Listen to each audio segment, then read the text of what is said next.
Welcome to This Explainer. Today, we're unpacking a reality of the natural world that's absolutely fascinating and honestly, a little terrifying.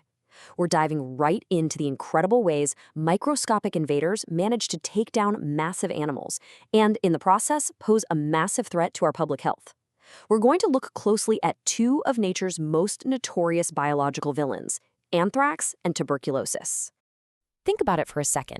How exactly does an organism you can't even see with the naked eye manage to rapidly destroy a 1,000-pound herbivore? It's wild.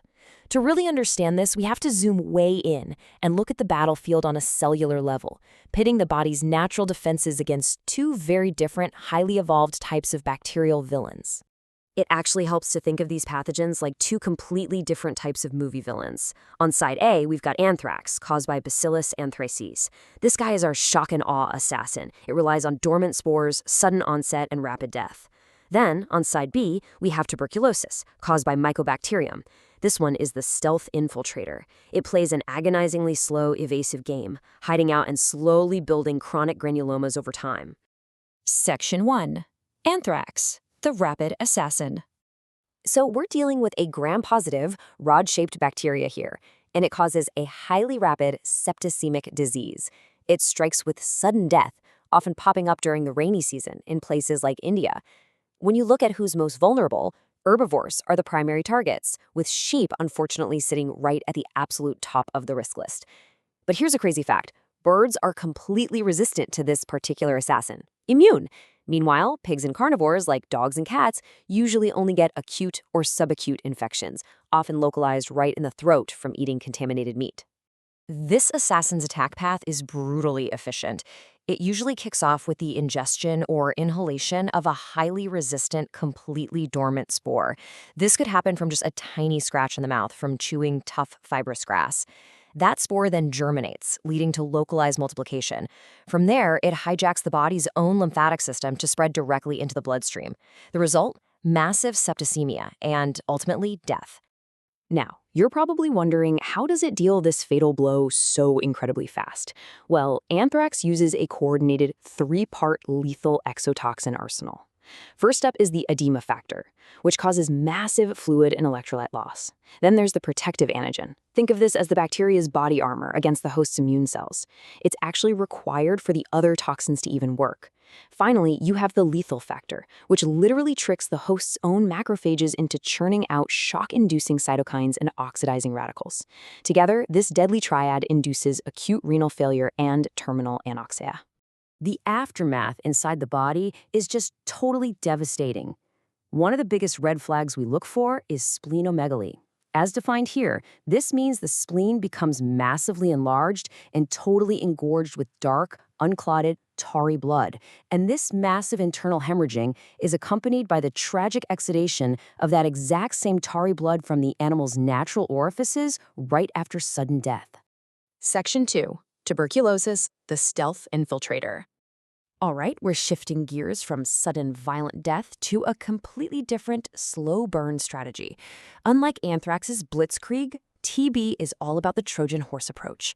The mycobacterium affects cattle, pigs, monkeys, domestic fowl, and humans, but it works completely behind the scenes. The pathogen is inhaled, but instead of fighting the immune system's frontline security guards, the alveolar macrophages, it actually allows itself to be swallowed by them. But here's the catch. The macrophages can't kill it. The bacteria just happily multiply from inside the host's own immune cells, eventually hitching a ride into the lymph nodes and spreading out to other parts of the body via the blood. So how exactly does it pull off this Trojan horse maneuver? It basically brainwashes the host's defenses using specialized components in its cell wall. First, you have the cord factor, a surface glycolipid that triggers the disease's famous granulomas. Then there's LAM, or lipoarabinomannan. LAM actively inhibits macrophage activation and suppresses T-cell proliferation, all while inducing fever, weight loss, and tissue damage. And incredibly, it uses the host's own complement system to actively facilitate its uptake right into the macrophage. It's hijacking the system from the inside out. Now, as the weeks drag on, the host's T-cell-mediated immunity finally realizes it's been duped, and it fights back in three distinct ways. CD4-positive helper cells secrete interferon gamma, trying to activate macrophages to kill the bacteria using nitrogen intermediates. At the same time, CD-positive suppressor T cells go in and try to just destroy the infected macrophages entirely. And finally, you have T cells that destroy the macrophages but, whoops, accidentally leave the mycobacteria alive inside. This incredibly messy immunological war is what ultimately leads to delayed hypersensitivity. The real key takeaway here is that this prolonged tug-of-war is exactly what creates the disease's signature lesion, the tubercle. It's a classic granuloma.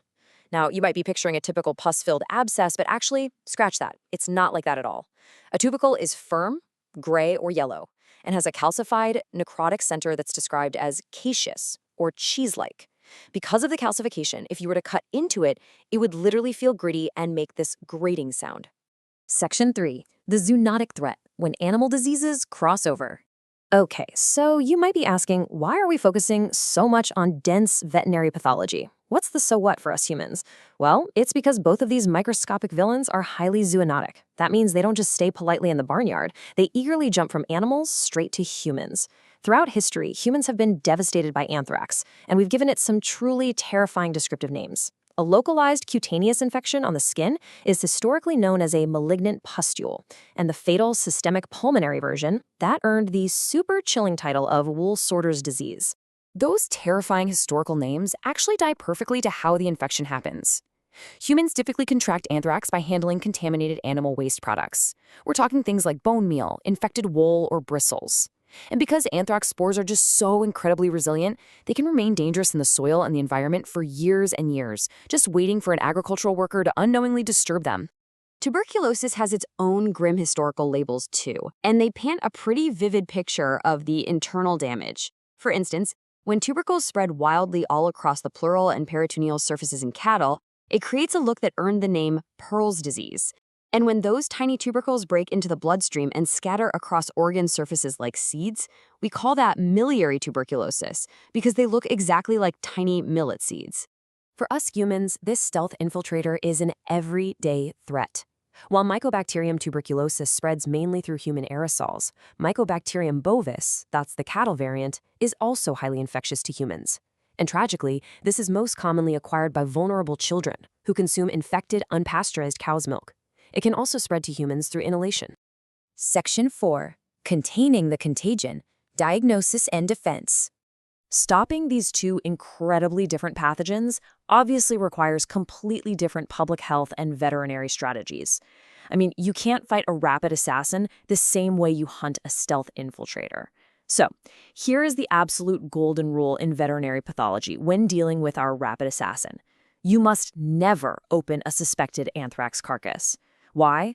Because the anthrax bacteria cannot form its deadly, long-lasting spores without oxygen. If you just leave the carcass unopened, sporulation doesn't happen inside the body. But the very second you cut it open, you expose the bacteria to air, creating a literal ticking time bomb of spores that will contaminate the soil for years. So, if you can't even open the body to look at the organs, how do you manage it? You rely on a very strict anthrax control protocol. Diagnosis is done using the thermoprecipitation test, also known as a Scully's test. After that, it requires strict proper destruction of the carcass through either deep burial or incineration. Then, you lock down the surrounding populations with vaccination programs, and you treat any acute or subacute cases immediately with powerful antibiotics like penicillin or oxytetracycline. Now, flipping back to our stealth infiltrator, hunting TB is all about patient vigilance. Control protocols involve conducting tuberculin testing in living animals and using X-rays to check for lung involvement. On a day-to-day basis, farmers and veterinarians have to monitor herds for subtle, tricky signs like progressive emaciation that isn't associated with other symptoms or maybe just an erratic appetite.